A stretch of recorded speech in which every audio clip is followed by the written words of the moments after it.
આજે હું તમને એક વિડીયો બતાવીશ. એ વિડીયો તમારા લોકોએ ધ્યાનથી જોવાનો છે. ત્યાર પછી હું તમને જે પ્રશ્ન જવાબ પૂછું એના પ્રશ્ન જવાબ તમારે મને પ્રશ્નના જવાબથી આપવાના છે. બરાબર? ધ્યાનથી તમે લોકો વિડીયો જોજો.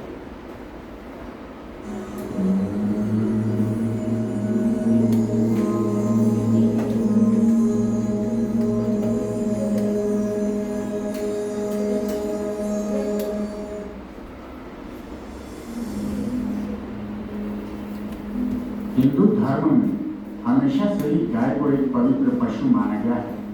न केवल एक जीव बल्कि हिंदू मान्यताओं ने गाय को मां की उपाधि दी है। गाय को मनुष्य का पालनहार माना गया है और इससे मिलने वाले दूध को अमृत के समान माना जाता है। लेकिन ये मान्यता कुछ महीनों, वर्षों या दशकों की नहीं, युगों से ही गाय की पूजनीय माना गया है। अगर आप हिंदू धर्म को समझते हैं या फिर हिंदू मान्यताओं की जानकारी रखते हैं तो शायद आपने कामधेनु गाय के बारे में भी सुना होगा।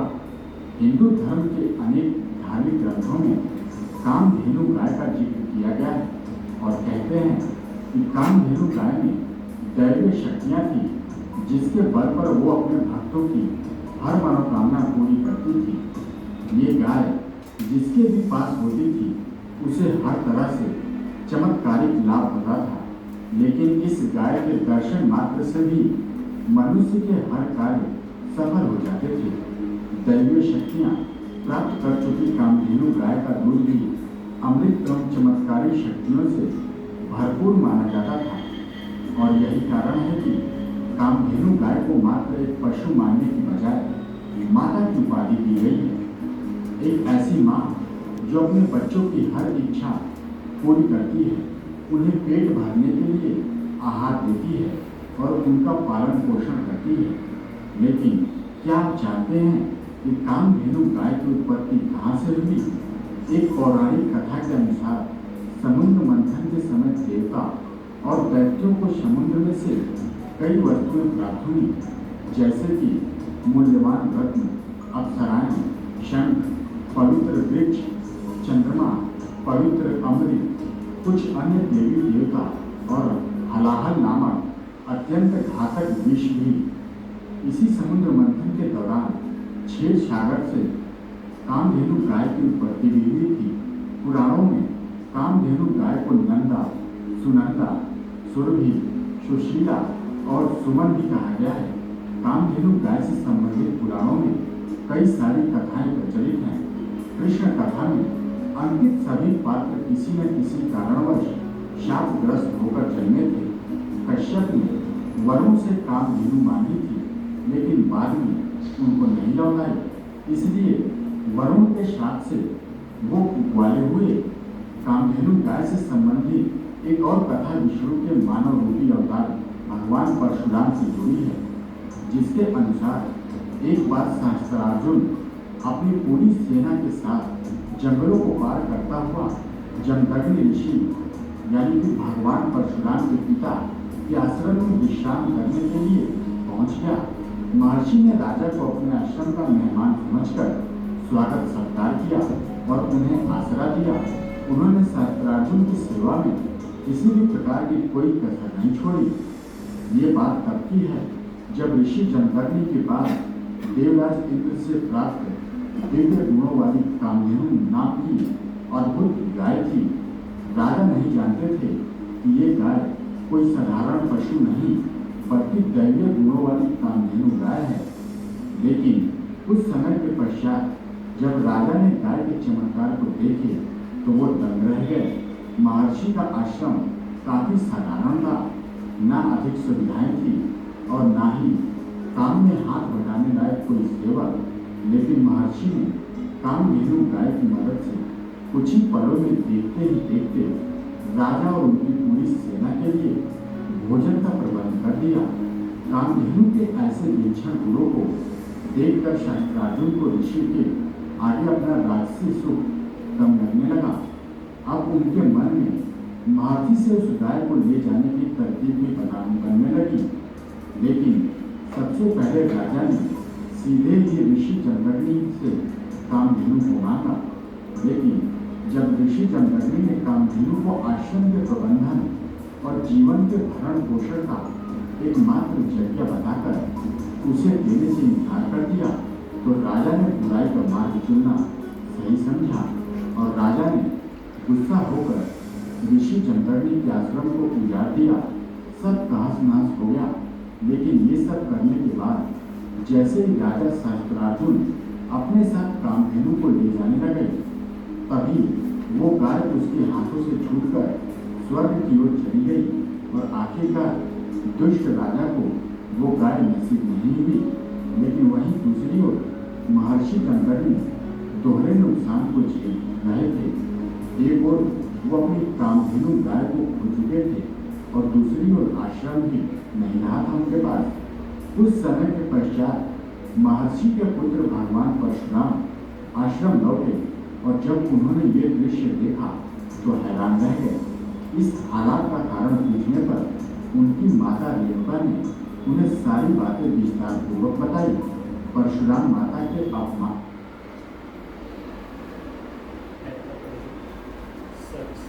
ચાલો તમે લોકોએ વિડીયો જોયો, સમજણ? તમે લોકોએ જે વિડીયો જોયો એ શેના વિશેનો હતો? સરસ. તમે લોકોએ જે વિડીયો જોયો એ ગાય વિશે. કઈ ગાયનું નામ શું હતું? સરસ, વેરી ગુડ. બરાબર, એ ગાયનું નામ હતું કામધેનુ.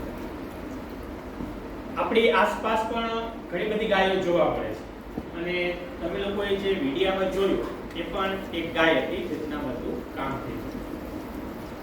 તો આ ગાયની શું વિશેષતા હતી? જે કામધેનુ ગાય છે એની વિશેષતા શું હતી? એની વિશેષતા એ હતી કે જે કોઈ એને નજરે પણ જોઈએ ને તો એનું કામ સફળ થઈ જાય અને એનું દૂધ એટલું કે શક્તિશાળી હતું કે ગમે તે અઘરું કામ હોય ને એ પણ સફળ કરી દે.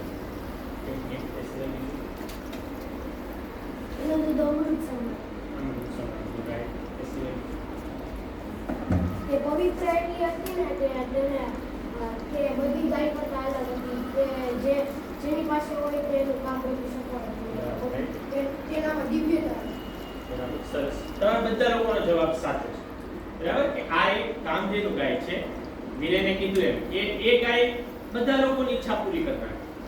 બરાબર, એ ગાયના તમે દર્શન કરો અને તમારી જે કાંઈ ઈચ્છા હોય એ પૂરી કરી નાખે. કોઈને કાંઈ સારું સારું ભોજન ખાવાની ઈચ્છા હોય એની પાસે જઈને એ ઈચ્છા કરે તો એને ભોજન આવી જાય.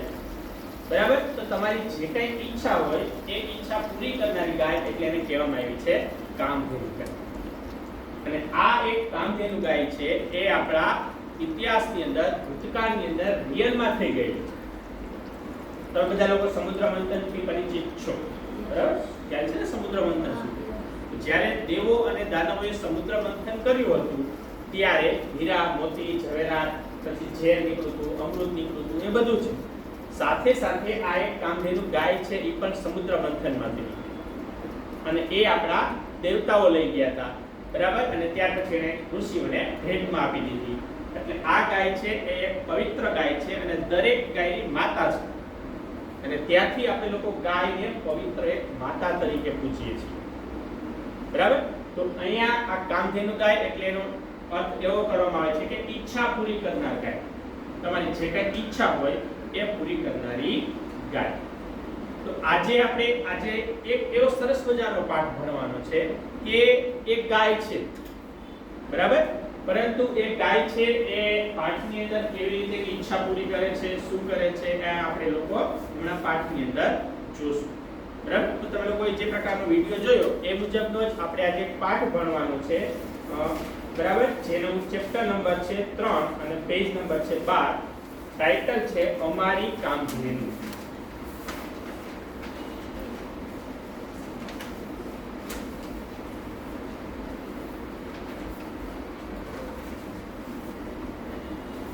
હવે અહીંયા જે વાત કરેલી છે એ તો આપણે લેખક એ તો હમણાં આજથી 50-100 વર્ષ પહેલાની વાત છે. બરાબર, 50 વર્ષની અંદરની વાત છે અને આ છે એ તો ઘણી બધી સદીઓ 500, 700, 1000 વર્ષ પહેલાની છે. તો આ કામધેનુ ગાય નામ હતું. તો અહીંયા પણ લેખકે કેમ આવું ટાઇટલ આપેલું છે કે અમારી કામધેનુ? કોઈને વિચાર આવે છે? કેમ કે આ ગાયની વાત તો આ પાઠમાં કરવામાં નથી તો પણ એને ટાઇટલ કેમ આવું આપેલું કે અમારી કામધેનુ? કારણ કે ઈ જે ગાય હશે એ કામધેનુ જેવી એટલે એના ગુણો એવા જ હશે બરાબર. થોડાક કે હજી. કે પવિત્ર છે અને તે કામધેનુ જેવું જ કામ. ગાય તો બધી પવિત્ર છે જ, બરાબર, પણ બીજું સેન્ટેન્સ બોલે બરાબર છે ત્યાર પછી આ કામધેનુ છે એને ઈ ઓલી જે મેઈન કામધેનુ છે એને સમાન માનતા હશે. ગાયને આપણી માતા ગણવામાં આવી છે એટલે તેથી અમારે શબ્દ બરાબર. અમારી કામધેનુ એટલે આ પાઠની અંદર લેખક પાસે જે ગાય છે એમની વાત કરવામાં આવી છે, પરંતુ લેખકે એને કામધેનુની ઉપમા આપી છે. શા માટે? તો કે આ જે કામધેનુ ગાય હતી એ દેવતાઓની ઈચ્છાઓ પૂરી કરતી હતી, એમને મદદ કરતી હતી, એમને આર્થિક સહાય કરતી હતી, એમને દૂધ આપતી હતી. એવી જ રીતે અહીંયા લેખકના ઘરે જે ગાય છે એ ગાય પણ લેખકને સંકટ સમયમાં એને મદદ કરે છે, મુશ્કેલીના સમયમાં એને સાથ આપે છે, એને દૂધ આપે છે, બરાબર. એટલે કામધેનુ જેવું જ કાર્ય છે એ આ ગાય કરે છે. એટલે લેખકે પોતાની આ પાઠ લખેલો છે એને શીર્ષક આપેલું છે અમારી કામધેનુ. બરાબર. ચાલો આપણે લોકો પાઠમાં આગળ જઈએ તો પાઠ 3 અમારી કામધેનુ, જેમના લેખક છે ચંદ્રકાંત પંડ્યા. બરાબર. પાઠનો સૌથી પહેલો પેરેગ્રાફ કોણ વાંચે છે? તે વાંચો તમે. ચંદ્રકાંત જેઠાલાલ પંડ્યા ચરોતરના વતની હતા. તેઓ નવસારીની હાઈસ્કૂલમાં શિક્ષક હતા. આ ઉપરાંત પત્રકારત્વ સાથે પણ સંકળાયેલા હતા. આઝાદીની ચળવળમાં તેમણે સક્રિયપણે ભાગ લીધો હતો. જ્વાળા અને જોર, બાનો ભીખુ, સુદામે દીઠી દ્વાર મુઠી અને ઘડીક સંગ શ્યામનો રંગ એમના જાણીતા પુસ્તકો છે. ચંદ્રકાંત જેઠાલાલ પંડ્યા છે એનો અહીંયા પરિચય આપેલો છે કે ચરોતરના વતની હતા અને નવસારી હાઈસ્કૂલની અંદર પોતે એક શિક્ષક પણ હતા. તેમણે ઘણા બધા પુસ્તકો લખેલા છે, બરાબર. એ પુસ્તકોના બધાના અહીંયા નામ આપેલા છે. આપણો આ પાઠ છે એ બાનો ભીખુ નામનું જે પુસ્તક લખેલું છે એમાંથી અહીંયા લેવામાં આવ્યું છે, બરાબર. ચાલો એના પછીનો બીજો પેરેગ્રાફ જતી. લેખકના જાણીતા પુસ્તક બાનો ભીખુમાંથી આ પાઠ લેવામાં આવ્યો છે. અબોલ પ્રાણી સાથેના મનુષ્યના સહજીવનનું આ સ્વાધ્ય નિરૂપણ આ પાઠમાં છે. મોડી ગાય લેખકના ઘરના સભ્ય જેવી બની ગઈ હતી. ઘણી ગામના લોકો પણ તેને બહુ આદર આપતા હતા. એનું સુંદર બોલણ અહીં મળે છે. લેખકની ભાષા સાદી, સરળ અને અસરકારક છે. બરાબર. તમે કીધું બાનો ભીખુ જે પુસ્તક છે એમાંથી આ પાઠ છે એ લેવામાં આવ્યો છે. એમાં એક શબ્દ એવો અબોલ પ્રાણી. અબોલ પ્રાણી જે બોલ ન શકતા હોય. સરસ, વેરી ગુડ. જે બોલી ન શકતા હોય એવા અબોલ પ્રાણીની વાત છે એ આ પાઠની અંદર કરવામાં આવી છે. અને આ ગાય છે એ લેખકના એક સભ્ય જેવી છે, બરાબર. તમને બધા લોકોને ખ્યાલ હશે, ગામડાના લોકો હોય એને પોતાના ઘરે જે પ્રાણીઓ પશુઓ પાળેલા હોય એની સાથે પોતાના ઘરના સભ્યો જેવો જ વ્યવહાર કરતા હોય. એમને ગાય હોય, બળદ હોય, એવી રીતે એને સાચવતા હોય, એને નવરાવતા હોય, એને ખવડાવતા પીવડાવતા હોય, બરાબર. તો એક સભ્ય જેવો વ્યવહાર છે એ એમની સાથે કરે છે, બરાબર. પાઠ વાંચ્યું છું સૌથી પ્રથમ. વિરેન વાંચો તમે પેલું પેરેગ્રાફ. અમારે ત્યાં એક ગાય હતી. સફેદ રંગની કાઠિયાવાડી હતી.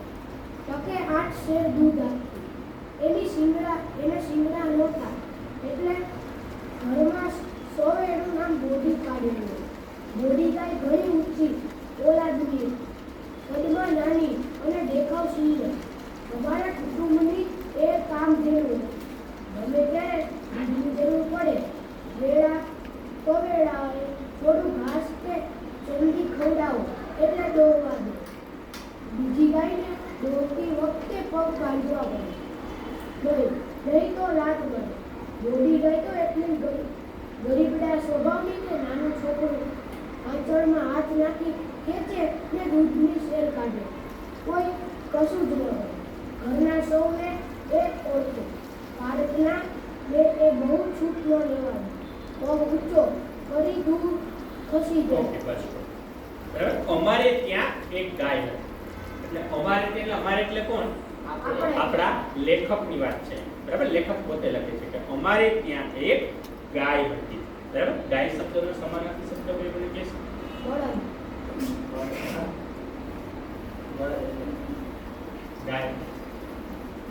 ગાયનું સમાન.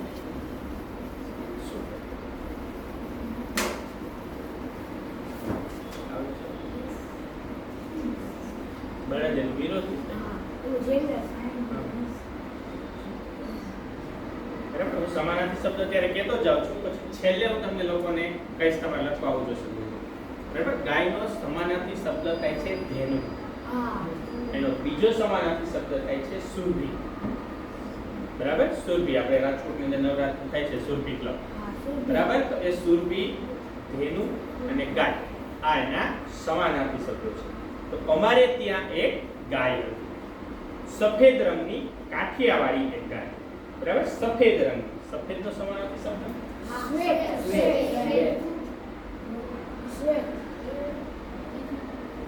બરાબર, ગામડામાં ધોળું કહેતા હોય, ધોળા કપડા કાઢજે મારા. બરાબર, શ્વેત. બરાબર, તો શ્વેત એટલે સફેદ અથવા તો ધોળા. તો અમારે એક ગાય હતી સફેદ રંગની કાઠિયાવાડી કે ગાય. કાઠિયાવાડી છે એ એની એક જાતિ છે. બરાબર, દરેક પ્રદેશની અંદર અલગ અલગ પ્રકારની ગાયો છે થતી. બરાબર, તો એ જાતિ કઈ હતી તો કે કાઠિયાવાડી જાતિ હતી. ટંકે 8 શેર દૂધ આપતી. ટંકે એટલે નિશ્ચિત એક દિવસ તો થાય, પરંતુ એક ટક આપણે એમ કહેતા હોય મારે 3 ટક ખાવા જોઈએ. એટલે સવારે, બપોરે અને સાંજે. ટકનો આપણે સમાનાર્થી અત્યારે એનો અર્થ કરીને પછી ટાઈમ. બરાબર, સવારે ખાવા જોતું હોય, બપોરે વ્યવસ્થિત ખાવા જોતું હોય અને સાંજે વ્યવસ્થિત ખાવા જોતું હોય તો 3 ટક થાય. તો એવી રીતે ટંકે એટલે કે જ્યારે નક્કી કરેલું હોય ગાયને દોવાનો સમય, સવારે નક્કી કર્યો હોય 8 વાગ્યાનો, રાતના 8 વાગ્યાનો, વચ્ચે 12 કલાકનો ટાઈમ રાખ્યો તો એક વખત દોવે એટલે 8 શેર દૂધ આપે. બરાબર, કેટલા શેર દૂધ આપે? 8 શેર. આ 8 શેર શબ્દ છે ને એ બહુ પહેલાના જમાનાની અંદર ઉપયોગ. બરાબર, મારા જન્મ પહેલા કોઈ એવું ક્યારે એવું કહેતા કે 1 શેર દૂધ લઈ આવો, 2 શેર દૂધ લઈ આવો. દાદાના વખત મેં શબ્દ યુઝ થતો, મારા દાદા કહેતા 4 શેર દૂધ લઈ. બરાબર, આપણે હવે લોકો લીટર શબ્દ વાપરીએ છીએ. અડધો લીટર દૂધ લઈ આવો, 1 લીટર દૂધ લઈ આવો. એવી રીતે આ બોડી ગાય છે, આ કામધેનુ ગાય છે, એ કેટલા શેર દૂધ આપે છે? 8 શેર. તો 8 શેર એટલે કેટલા લીટર થશે? 8 લીટર. બરાબર, ના, 1 શેર એટલે 95 મિલીમીટર, 995 મિલીમીટર, એટલે કે 1 લીટરની અંદર થોડું ઓછું. બરાબર, તો અહીંયા 8 શેર એટલે અંદાજે 7.5 લીટર જેવું દૂધ થાય. બરાબર, 1 લીટર એ 1000 મિલીલીટર હોય, 1000 મિલીલીટર થાય ત્યારે 1 લીટર દૂધ થાય. તો એવી રીતે 995 એ 1 શેર થાય. તો 8 શેર એટલે અંદાજે 7.5 લીટર જેટલું દૂધ છે એ આ ગાય છે. એને શિંગડા નહોતા એટલે ઘરમાં સવાય એનું નામ બોડી પાડેલું. બરાબર, એને શિંગડા નહોતા એટલે ઘરની અંદર બધા એને શું નામ પાડી દીધું? બોડી ગાય, શિંગડા વગરની ગાય. બોડી ગાય ઘણી ઊંચી ઓલાદની. ઓલાદની એટલે ઊંચી એની પ્રજાતિ. બરાબર, ઓલાદ એટલે કે એની પ્રજાતિ ઊંચી, ઉચ્ચ કક્ષાની. એવા આપણે જ્ઞાતિના પાડેલા છે કે બ્રાહ્મણ, પટેલ, લુવાણા, એમાંથી અમુક જ્ઞાતિ ઊંચી હોય, અમુક જ્ઞાતિ નીચી હોય. એ રીતે આપણે લોકોએ જે પાડેલા છે તે ઊંચી ઓલાદની એટલે કે સારી એવી પ્રજાતિની આ ગાય. કદમાં નાની અને દેખાવે સુંદર. અમારા કુટુંબની એક કામધેનુ હતી. જો એ અમારા કુટુંબની કામધેનુ હતી. આ ગાયનું નામ કામધેનુ નથી, આ ગાયનું નામ શું છે? બોડી ગાય છે. પણ લેખકે એને કામધેનુની ઉપમા આપી છે. શું કામ એને? તો કે એ એના ઘરની બધી ઈચ્છાઓ છે એની પૂરી કરે છે.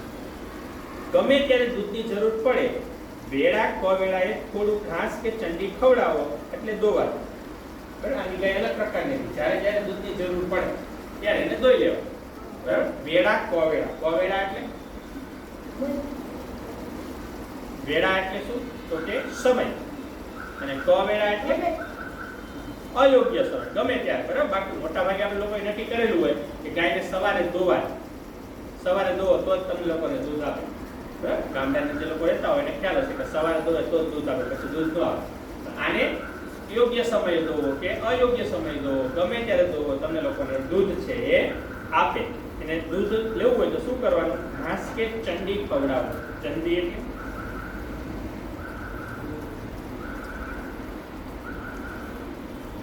ગામડાના લોકો હોય ખબર હોય છે ચંડી એટલે. ચંડી એટલે થાય ખોળ. ખોળ એટલે ખબર? ગાડલાની ખોળ નહીં તો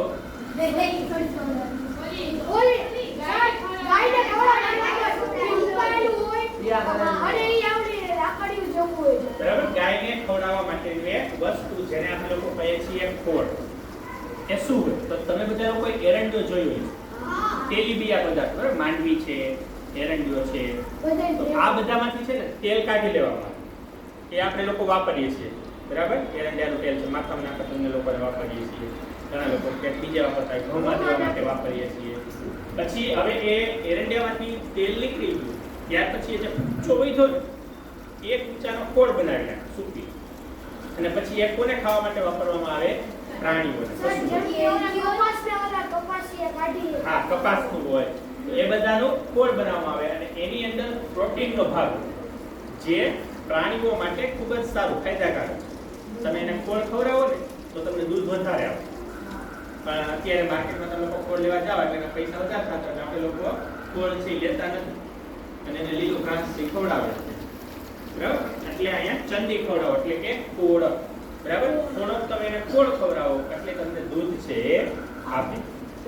બીજી ગાયને દોતી વખતે પગ બાંધવા પડે, નહીં તો લાત મારે બરાબર. બીજી ગાયને દોવે તો મને ખબર છે પગ બાંધવા પડે, નહીંતર એ પાછું હા પેલાની એને દૂધ દેવું પડે બરાબર. એ થોડુંક દૂધ પી લે ત્યાર પછી વાછડાને લઈ લે પછી આપણે દોવામાં આવે. મોડી ગાય તો એટલી દરિદ્રા સ્વભાવની કે નાનું છોકરું આંચળમાં હાથ નાખીને ખેંચે અને દૂધની શેર કાઢે તોય કશું ન થાય બરાબર. તો બીજી ગાયને તમારે દોવે તેના પગ બાંધવા પડે અને પછી દોવા. પરંતુ આ મોડી ગાય છે એ દરિદ્રા સ્વભાવ. દરિદ્રા સ્વભાવની એટલે દયાળુ એવા સ્વભાવની હતી કે કોઈ નાનું બાળક હોય એનું આંચળ પકડી અને શેર કાઢે તો પણ એને દૂધ છે દે. ઘરમાં સૌને એ હોય, પારકાને બહુ છૂટ ન લેવાય. પગ ઊંચો કરી દૂર ખસી જાય બરાબર. ઘરના જેટલા બધા લોકો હોય ને એના ઘરે કોઈ આવતું જતું હોય, આડોશી પાડોશી સગાવાલા, એ બધાને ઓળખ એટલે બધાને દૂધ પીવા. સાવ અજાણ્યું કોઈ આવે બરાબર તો એ પગ ઊંચો કરીને દૂધ ખસી જાય. કોઈ અજાણ્યા નહીં પોતે દૂધ દોવા માટે આપે નહીં. તમે લોકોએ ઘણી વાર સાંભળ્યું હશે કે અમુક ગાયો તો એવી હોય કે એનો માલિક હોય તો દૂધ આવે, બાકી દૂધ ન આપે બરાબર. મારા મામા ઘરે ગાય છે તો મારા મામા એની ગાયને દોવે ને તો જ દૂધ આપે. મારા મામા કદાચ ગમે ત્યાં કે બહાર ગયા હોય તો રાત થાય એટલે ઘરે આવી જાવ ગાય દોવા માટે, બાકી બીજા કોઈને દૂધ જ ન આપે. બીજા કોઈ દોવે તો દૂધ જ ન નીકળે, છૂટું જ તો પાડે. મામા આવી દોવા માંડે તો દૂધ આપે બરાબર. તો એટલા માટે અને જો દૂધ આપણે ચાલતું કરીએ તો નુકસાની જાય. 7-8 લીટર દૂધ આવતું હોય એટલે 1 લીટરના ભાવ હોય બરાબર, 7-8 લીટર દૂધ નુકસાની જાય 200-300 રૂપિયા. તો એવી રીતે અહીંયા પણ લેખક એવું કહે છે કે એ ઘરના બધાને ઓળખે પરંતુ જો પારકા કોઈ આવે તો એ દૂધ ખસી જાય. ઘણીવાર ગમત ખાતર મેં પણ એના આંચળ ખેંચી વાટકી ભરી મારા જેટલું દૂધ કાઢી હોય. ઘણી વખત લેખક પણ એના આંચળ ખેંચે છે, નીચે વાટકો રાખે છે અને દૂધનો ભર લે છે. તેને જેટલું દૂધ પીવું હોય એટલું પોતે વાટકો ભરીને પી જાય છે. બા બાપુ અને ઘરના સૌ એને બહુ લાડ કરે. લાડ એટલે પ્યાર, પ્રેમ, સ્નેહ. પ્રેમ, સ્નેહ, લાડ બરાબર. યાદ રાખજો છે હું બોલાવીશ લખવા. બા બાપુ અને ઘરના સૌ એને બહુ લાડ કરે. તેનો દરરોજ ખરેરો કરે બરાબર. ખરેરો કરવો એટલે એ સમય કે શબ્દ સમ યાદ રાખો.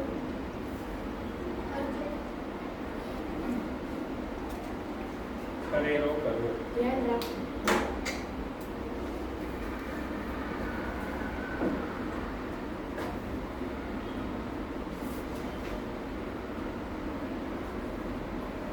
ઓકે. ખરેરો કરવો એટલે પ્રાણીઓ હોય ને, પ્રાણીઓ એને રૂવાટી બરાબર. જ્યાં ત્યાં સૂતા હોય અથવા તો ધૂળ ઉડતી હોય તો એ બધી ધૂળ રૂવાટી બધાના શરીરની અંદર ચોટી જાય બરાબર. તો એનો ખરેરો કરવો પડે એટલે એના માટે કંઈક સ્પેશિયલ બ્રશ હોય અથવા તો હાથ હોય અથવા કપડું હોય એનાથી આખે આખો કરે ને એટલે ધૂળ રજ કે જે કંઈ હોય ને એ બધું નીકળી જાય. જેવી રીતે આપણે ગાડી પડી હોય એટલે ગાડીને ગાભો મારવો પડે, ગાડીને ખરેરો કર્યો કહેવાય. એવી રીતે ગાય માટે પણ આમ બ્રશ ફેરવે અથવા તો કપડું ફેરવે અથવા તો ઘણા હાથ ફેરવે. ગાય જો ઊંધો હાથ ફેરવે તો બધી રૂવાટી ઊંચી થાય એમાં ખાવામાં ધૂળ નીકળશે. જે રેટિયાળ ગાય હશે ને રખડતી હશે તો આવી રીતે ખરેરો કરવો એટલે કે એને ચોખ્ખી કરવી. તો એના ઘરની અંદર તેઓ દરરોજ ખરેરો કરતા. એના બા બાપુજી છે કે ગાયનો દરરોજ ખરેરો છે એ કરતા હતા. ડોકમાં હાથ ફેરવે તો ડોક ઊંચી કરી અને હાથ ફેરવવાના. ગાયને ટેવ હોય તમે એને ડોક યાદ કરો એટલે ઊંચી ડોક કરે અને તમે લોકોને હાથ ફેરવવાના. એને ખાસ લીલું ઘાસ ને સારી રીતે ભરેલો બાફલાનો ટોપલો મળે. એનું દૂધ પણ મીઠું અને ગાઢું. બરાબર ને? લીલું ઘાસ અને બાફલાનો ટોપલો. બાફલાનો ટોપલો એટલે શું? કે જેની અંદર બધું અનાજ છે, કઠોળ છે, ભેગું કર્યું હોય અને બાફી નાખ્યું. મોટા ભાગે આપણે લોકો મકર સંક્રાંતિની અંદર ખવડાવે. ખબર છે? મકર સંક્રાંતિની અંદર લોકો ઘૂઘરી ખવડાવે, જુવાર હોય, બાજરો હોય એને બાફી નાખે. એવી રીતે એને બાફણો છે એ ખવડાવે. એનું દૂધ મીઠું અને ગાઢું. ગાઢું એટલે મા મને દરરોજ સવારમાં એનું દૂધ આપે. ક્યારેક તો બા દોતી હોય ત્યારે વાટકો લઈ હું ત્યાં ઊભો રહી જાવ. બા તાજું ફીણ વાળું શેડ કરતું દૂધ ભરી. ક્યારેક એના બા છે દૂધ દોતા હોય ત્યાં વાટકો લઈને ઊભા રહી જાય અને બા એને તાજું બરાબર એકદમ ફીણ વાળું દૂધ છે એ એને વાટકો ભરીને આપે ને એ પી જાય.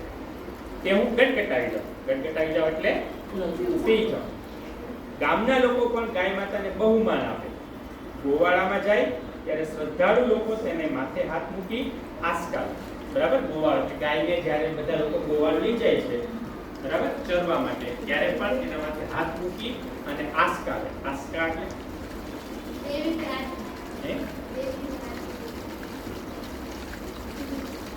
આસ્કા એટલે દેવીને બરાબર છે, પણ આસ્કા એટલે આપણી ભાષામાં કહીએ તો દુખણા. બરાબર? તમે લોકો કહી જાઓ મામા કે ભાઈ દુખણા લેતી હોય તો એના બધા લોકો દુખણા લે એના આસ્કા લે. વારે તહેવારે સ્ત્રીઓ અને કુમારિકાઓ એનું પૂજન કરે. ગાય પૂજન થાય છે. કયો તહેવાર આવે ગાય માટે? શ્રાવણ મહિનામાં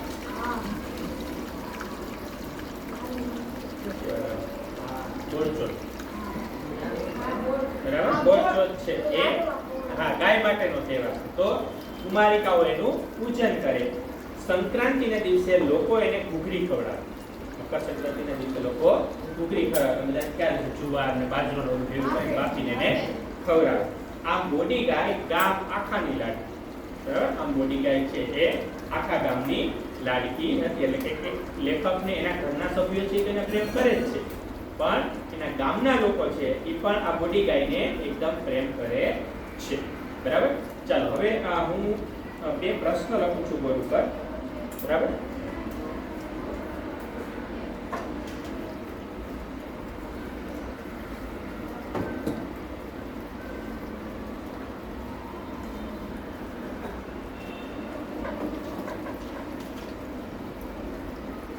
પ્રશ્ન પહેલો છે બોડી ગાયને શું વધુ ગમતું?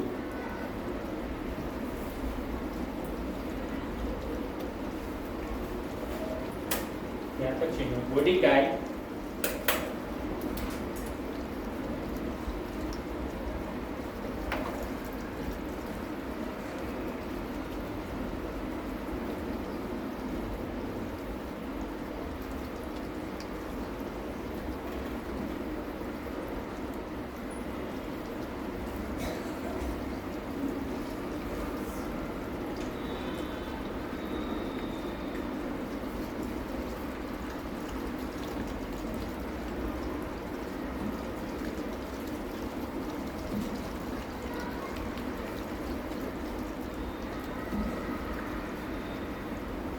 ચાલો ત્રણ પ્રશ્ન છે. બોડી ગાયને શું વધુ ગમતું? બીજો પ્રશ્ન છે બોડી ગાય વાછરડાને સ્વચ્છ રાખવા માટે શું કરતી? ત્રીજો પ્રશ્ન છે બોડી ગાયના છાણ અને મૂત્રનું શું મહત્વ છે? આના પ્રશ્ન જવાબ પણ આપી છો. બરાબર? આના પ્રશ્ન જવાબ છે તમારા લોકોએ પેરેગ્રાફ બોલું એમાંથી તમારા લોકોએ ગોતવાનો છે. બરાબર? અત્યારે ખાલી તમારા લોકોએ સાંભળવાનું છે. આ લિસનિંગ ટેસ્ટ છે તમારો. બરાબર? તમે કેવું સાંભળો છો? દરેકે દરેકની આંખ બંધ. બરાબર? હું ખાલી બોલું છું એ તમારે સાંભળવાનું છે અને આ ત્રણ પ્રશ્ન છે તમારે મગજમાં રાખવાના છે. પછી હું જ્યારે કહું ત્યારે આંખ ખોલી અને આ ત્રણ પ્રશ્નના જવાબ છે તમારા લોકોએ આપવાના છે. આ ત્રણ પ્રશ્ન મગજમાં રાખજો. બોડી ગાયને શું વધુ ગમતું, અને વાછરડાને કેવી રીતે સ્વચ્છ રાખવી, અને છાણ મૂત્રનું શું મહત્વ છે. બરાબર? ચાલો હું પેરેગ્રાફ વાંચું છું. દરેકની આંખો બંધ. બોડી ગાય અમારા ઘરની સ્વજન હોય એમ અમે એને ચાહીએ. એને ચોખ્ખાઈ બહુ ગમે. પીઠ, પગ, જીભથી ચાટી અને ચોખ્ખા રાખે, ગમે ત્યાં ગંદામાં બેસે નહીં, ગંદુ ક્યારેય ખાય નહીં, એના વાછરડા પણ સુંદર, વાછરડાને એ ચાટીને ચોખ્ખા રાખે, અમે એને બહુ બહાલ કરીએ, એની સાથે રમીએ, એને નવડાવીએ, એને લીલી ચાર કાપીને અમારા હાથે ખવડાવીએ. બોડી ગાયના છાણ મૂત્રની પણ બહુ માંગ રહે છે. સારા નરસા પ્રસંગે લોકો બોડીનું છાણ લેવા માટે આવતા. બરાબર, ચાલો બધા ખોલો. જે બોલ્યો સાંભળ્યું. ચાલો પહેલા પ્રશ્ન જવાબ કોણ આપશે? બોડી ગાયને શું વધારે ગમે? બરાબર છે, બરાબર, સરસ. ચોખ્ખાઈ અથવા તો સ્વચ્છતા. બોડી ગાયને સ્વચ્છતા બહુ ગમે, એટલે કે ચોખ્ખી હતી. બાકી તમે ઘણી ગાય જો તો કેટલી બધી ભરેલી, કોદળો પહેરીને બેઠી જાય, આખો કોદળો ભરી. એવી રીતે આ બોડી ગાય છે ને ચોખ્ખાઈ બહુ ગમે.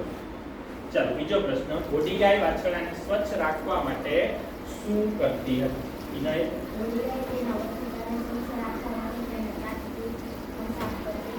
હા, સરસ, બરાબર. એને જીભથી ચાટીને સાફ કરતી. તમે આવું ઘણી વખત દ્રશ્ય જોયું હશે. ગાય છે એના વાછરડાને જીભથી ચાટતી હોય, તો જીભથી ચાટીને એ ચોખ્ખાઈ રાખતી. અને ત્રીજું છે, બોડી ગાયના છાણ અને મૂત્રનું શું મહત્વ છે? બોડી ગાયના છાણ અને મૂત્રનું શું મહત્વ છે? માનસ. પ્રસંગોએ લોકો તેના છાણ અને મૂત્ર લેવા આવતા. સરસ. ભવ્ય.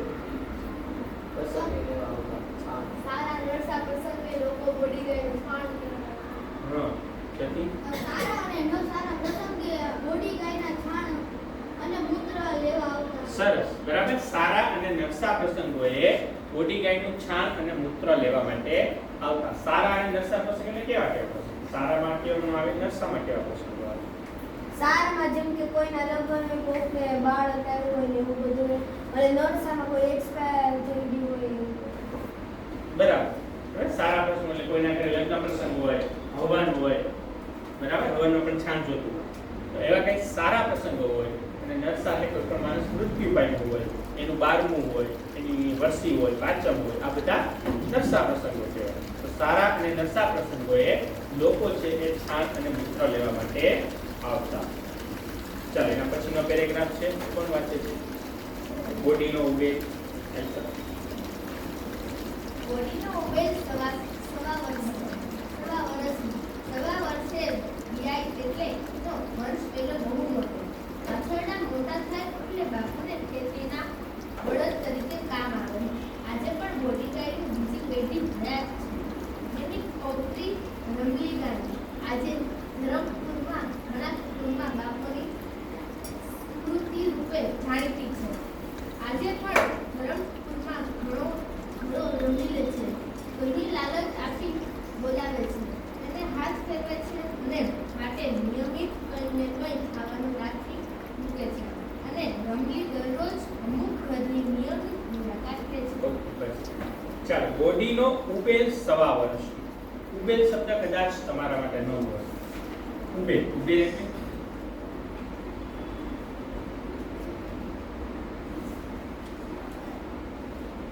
બે પ્રસ્તુતિ વચ્ચે લગાડો. બે પ્રસ્તુતિ.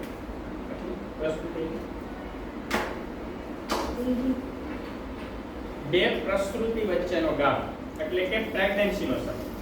બરાબર. એક્ઝામ્પલ તરીકે તમારા ઘરે તમે મોટા ભાઈ હોય, બરાબર, અને ત્યાર પછી તમારા ઘરે તમારા નાનો ભાઈનો જન્મ થાય છે. તો તમારો જન્મ થયો ત્યાંથી લઈ અને તમારા નાના ભાઈનો જન્મ થયો એના વચ્ચે કેટલા વર્ષનો ગાળો છે? 1 વર્ષનો ગાળો હોય, કોઈને 2 વર્ષનો ગાળો હોય.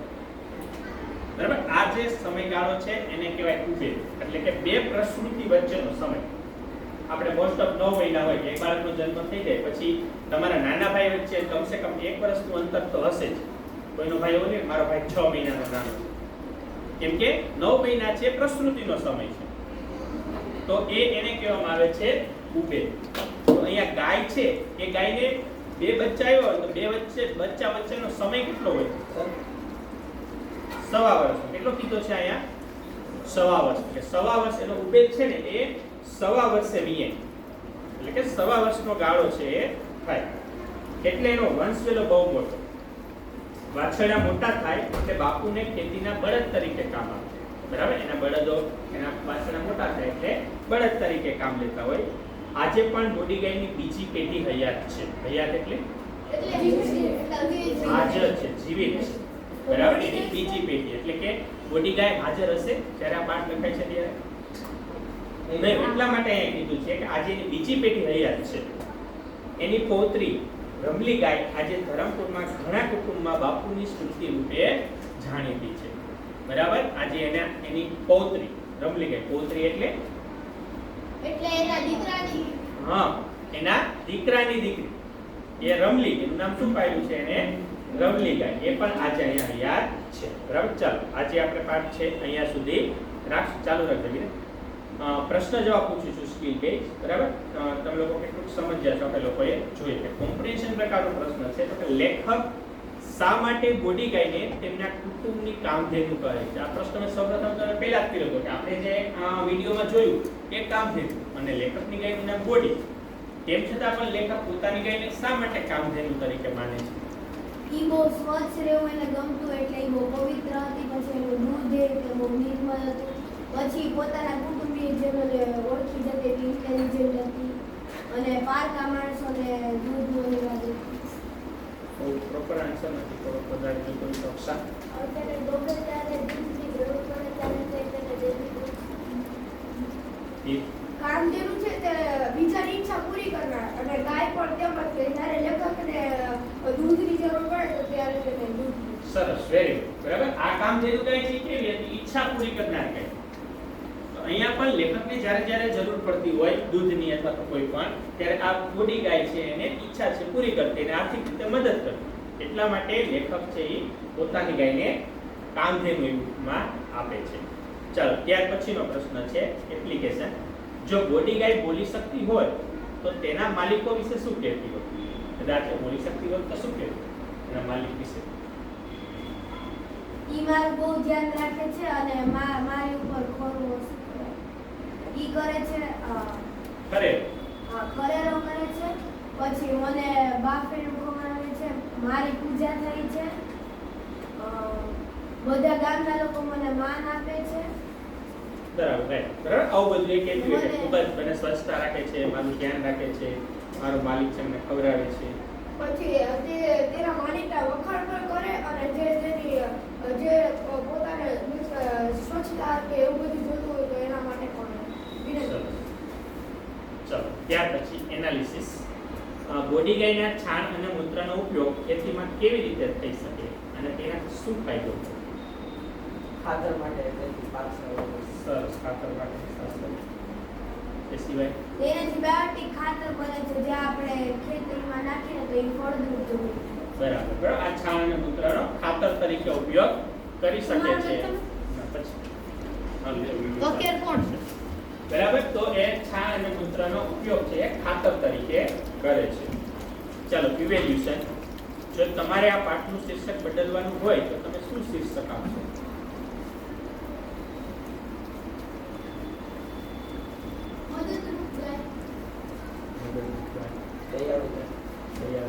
અમારી પવિત્ર ગાય, અનોખી ગાય. બરાબર, સરસ. તો આવી રીતે સારા સ્વભાવની ગાય. ગરીબડા સ્વભાવ, ગરીબડો શબ્દ આવ્યો. ગરીબની ગાય, ગરીબની ગાય. છેલ્લો અને લાસ્ટ. બરાબર, જો તમે લેખકના પરિવારના સભ્ય હોવ તો બોડી ગાયના મૃત્યુ પછી તમારી લાગણીઓ વિશે તમને શું થાય જણાવો. કદાચ તમારા સભ્યમાં આવી ગાય હોય અને એ ગાય મૃત્યુ પામે તો તમને શું થાય? તો બહુ દુઃખ થાય કે આપણા તો થાય. બરાબર, ઈ બહુ દુઃખ થાય કે જે આપણને આર્થિક આટલી સહાય કરતી, જેને આપણે લાડ પ્રેમ કરેલો, પછી ઈ આ દૂધ લેવો હોય ત્યારે સમય વગર ગમે ત્યારે લેવા દીધી ને હવે જ્યારે એનું મૃત્યુ થયું તો દુઃખ. પછી તેની સાથે વિતાવેલી યાદો વિચાર કરીને ખૂબ જ. ચાલો, એમએલએ આ પ્રશ્ન દરેકને આવડવો જોઈએ. જેને જવાબ નથી એ પહેલા લોકોને પૂછીશ. બરાબર, ચાલો, સૌપ્રથમ દક્ષા. લેખકના ઘરની ગાયનો રંગ કેવો હતો? વ્હાઈટ. વ્હાઈટ શબ્દ એવો હતો કેવો હતો? સફેદ હતો. ચાલો ત્યાર પછી ગાયને શિંગડા ન હોવાથી ઘરમાં તેને શું નામ આપવામાં આવતું? એને શિંગડા નતા એટલે ગાયને શું નામ આપ્યું?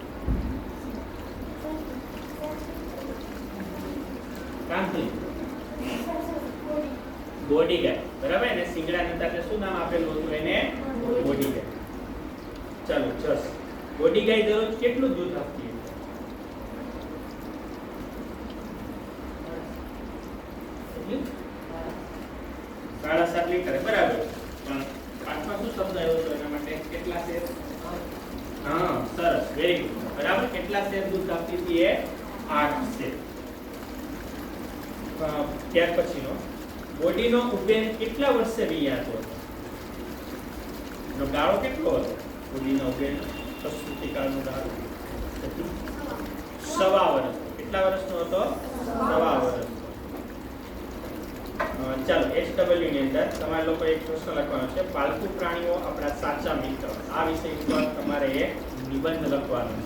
બરાબર. પાલતુ પ્રાણી આપણા એક સારા મિત્ર.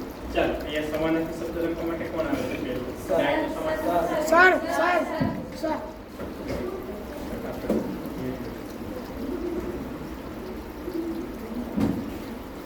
ખાલી ગાયનો છે.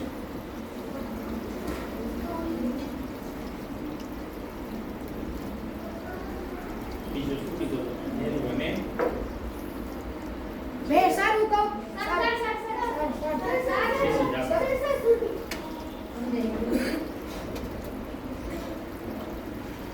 ચાલો ત્યાર પછી સફેદ લખો. સર ભવ્ય.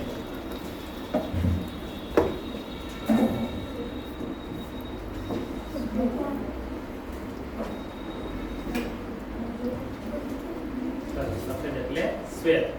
ચાલો ચંડી માનસ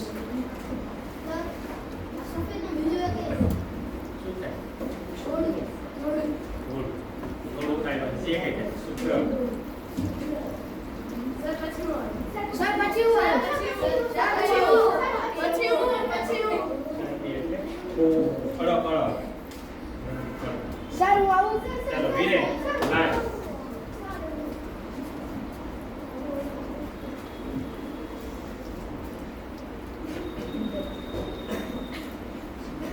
એટલે પ્રેમ. પછી એક બીજો કોને આવડે છે? ચાલો ખરેરો કરવો કોને આવડે છે? ખરેરો કરવો એટલે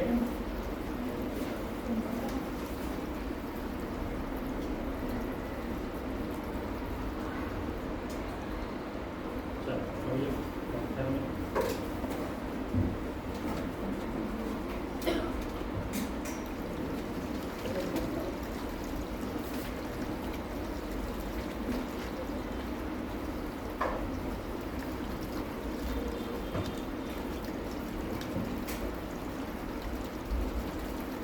બરાબર. પશુઓ પરથી ફૂલના રજકણો પણ એની આપણે લોકોએ ચોખ્ખાઈ કરી. ચાલો ઉભે ટીપ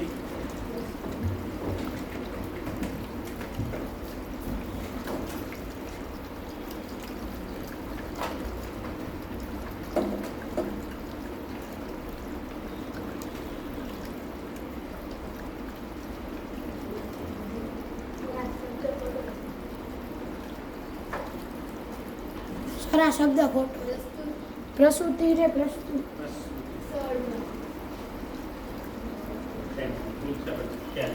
બે પ્રસ્તુતિ વચ્ચેનો ગાળો જે હોય એને કહેવામાં આવે છે ઉભે. ચાલો પ્રોડક્ટ હવે તમારી આસપાસ જોવા મળતી જાય. બરાબર. અને તમે લોકો જે વિડિયામાં જોઈ કે કામ છે આ બંનેની તમારે વેન ડાયાગ્રામ દ્વારા તુલના કરવાની છે. વેન ડાયાગ્રામ દ્વારા આવે તુલના તો એ તમારે પ્રોડક્ટની અંદર બનાવવાનું. બરાબર. આજનું સેશન આપણે અહીંયા પૂરું કરીએ છીએ. દરેક વિદ્યાર્થીને સમજાઈ ગયું? ઓકે.